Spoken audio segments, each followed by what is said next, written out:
প্রিয় দর্শক, এটি হলো মালয়েশিয়ার অত্যন্ত একটি ভালো জায়গা। চারিদিকে গাছপালা, পাহাড়ের উপর দিয়ে সুন্দর একটি রাস্তা। এটা হলো পুতুরজায়া সাইবারজায়া রাস্তার একটা লিংক রোড।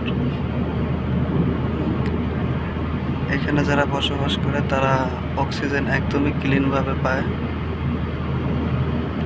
প্রত্যেকটা গাছ খুব সুন্দর। আপনাদের কাছে কেমন লাগছে কমেন্টে জানাবেন, আর আমাকে সাপোর্ট করবেন আমি যেন আপনাদেরকে এর থেকেও ভালো ভালো কন্টেন্ট উপহার দিতে পারি দেখার জন্য।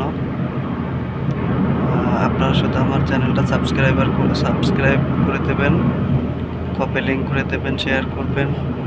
আমি আপনাদের জন্য সামনে আরও ভালো ভালো কন্টেন্ট নিয়ে আসবো, ভালো ভালো দৃশ্য ভিডিও করে আপনাদেরকে দেখার সুযোগ করে দেব। সব ভাই